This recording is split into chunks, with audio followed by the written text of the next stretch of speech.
रहता है, फिर भी जो चाहे क्रीड़ा करे। श्री विष्णु जी के ऐसा कहने पर निर्मल लक्ष्मी ने अपनी मनोरथी नामक विद्या को उनके पात्र में छोड़ दिया। भैरव रूपधारी महादेव जी परसों भिक्षाटन के लिए दूसरी ओर चले गए। तब उनके पीछे ब्रह्मत्या को जाती हुई देखकर विष्णु जी ने बुलाकर उससे प्रार्थना की कि तू शिव जी का पीछा छोड़ दे। ब्रह्मत्या ने कहा, इसी बहाने मैं शिव जी की सेवा करती हूँ। मैं शिव रूप भैरव के दर्शन से मोक्ष के लिए समूह को पवित्र कर रही हूँ। इस प्रकार विष्णु जी के कहने पर भी ब्रह्मत्या ने उनका पीछा नहीं छोड़ा। तब भैरव जी अविमुक्त क्षेत्र काशी में चले आए। भैरव जी के काशी आते ब्रह्मत्या कर पाताल में समा गई। उसी समय ब्रह्मा जी का सिर भैरव जी के हाथ से छूटकर पृथ्वी पर गिर पड़ा और वह कपाल मोचन तीर्थ हो गया। भैरव जी ने वहाँ बड़े आनंद का नृत्य किया। भैरव जी के हाथ में ब्रह्मा का कपाल तब तक चिपटा ही रहा जब तक वे काशी नहीं पहुँचे थे।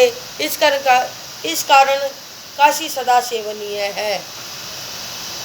जो मनुष्य कपाल मोचन का स्मरण करता है उसके इस जन्म के और दूसरे जन्मों के पाप नाश हो जाते हैं। इस तीर्थ में जाकर सहविधि पिंडदान और देव पितृ तर्पण करने से मनुष्य ब्रह्मत्या के पाप से भी छूट जाता है तथा जो नित्य भैरव जी का दर्शन करता है वे अपने हजारों जन्मों के पापों को नष्ट करता है। जो मनुष्य काशी में रहकर कृष्णाष्टमी के दिन या मंगलवार के दिन कालराज का दर्शन नहीं करता उसके पुण्य क्षीण होते हैं। यदि कोई कारागार में पड़ा हो तो इस कथा को सुनकर सब कष्टों से मुक्त हो जाता है। बोल शंकर भगवान की।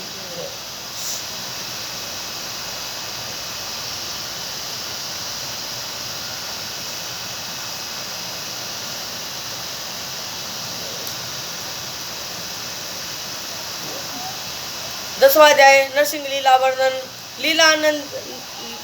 लीला श्री नरसिंह की और शार्दुल अवतार भगत हेतु धारण कियो जाको को अपार। नंदीश्वर बोले, प्रभु दक्ष के यज्ञ में विध्वंस करने वाले वीरभद्र नामक शिव का अवतार पहले कह चुका हूँ। अब शार्दुल नामक शिव का अवतार सुनो। सदाशिव ने देवताओं के निर्मित जलती हुई अग्नि के समान सर्वरूप भी धारण किया था तथा भक्तों के हितार्थ शिव जी के अनेकों अवतार हुए हैं जिनकी संख्या करने में कोई समर्थ नहीं है। जब अपने विजय नामक द्वारपाल को श्राप दिया था तब वे दोनों द्वितीय पुत्र कश्यप से उत्पन्न हुए। उनमें पहला पुत्र हिरण्यकशिपु और दूसरा हिरण्याक्ष हुआ। वे दोनों देव ऋषि के श्राप से राक्षस हो गए और उन्होंने बड़ा उपद्रव किया। तो ब्रह्मा जी के आग्रह से विष्णु जी ने 12 रूप धारण कर हिरण्याक्ष को मारा, जिससे उसके भाई हिरण्यकशिपु ने विष्णु जी के ऊपर बड़ा क्रोध किया।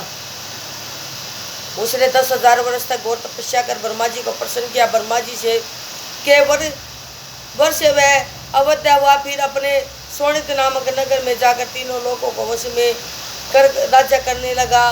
वह देवताओं तथा ऋषियों को कष्ट देता हुआ धर्मों का लोप करने वाला तथा ब्राह्मणों का पीड़क बड़ा पापी हुआ।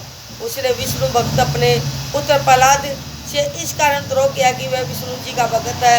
तब एक दिन संध्या समय सभातंभ से क्रोध में भरकर नरसिंह जी शरीर धारण कर प्रकट हुए और तत्क्षण संपूर्ण दैत्यों को मार डाला। तदबीर हिरण्यकशिपु ने उनसे कठिन युद्ध किया, तथापि देवताओं के देखते देखते परमेश्वर नरसिंह जी ने उन्हें देली पर से खींचकर अपनी गोद में डालकर अपने नखों से उसका सिर फाड़ डाला। उसके मरने से संसार सुखी हो गया, परंतु देवता अभी भी सुखी न हुए। प्रहलाद जी को और लक्ष्मी जी को भी बड़ा आश्चर्य हुआ। नरसिंह जी का क्रोध किसी प्रकार शांति न होता था। संसार व्याकुल हो गया। देवताओं को दुख हुआ कि अब क्या होने वाला है। तब उनकी शांति के लिए जब देवताओं ने प्रहलाद जी को उनके पास भेजा, प्रहलाद जी ने जाकर नरसिंह जी की स्तुति की। उस स्तुति से प्रसन्न हो कृपा निधान नरसिंह जी ने प्रहलाद को हृदय से लगाया। उनका क्रोध कुछ शांत हुआ, परंतु अब भी उसे उनमें पुण्यात्मा शांति न आई, पूर्णता शांति न आई। तब दुखी हो देवगणों ने शंकर जी की शरण में जाकर उनकी बड़ी स्तुति की और कहा कि अब भी नरसिंह जी की ज्वाला शांत नहीं हो रही है। देवेश, आप उन्हें शांत कीजिए। भक्तवत्सल शंकर जी ने देवता को अभय कर कहा, तुम लोग निस्थान को जाओ, मैं उन्हें शांत करूँगा। सब देवता आनंदपूर्वक शिव जी का स्मरण करते हुए जहाँ से आए थे वहाँ चले गए। बोल शंकर भगवान की जय। बोल हर हर महादेव।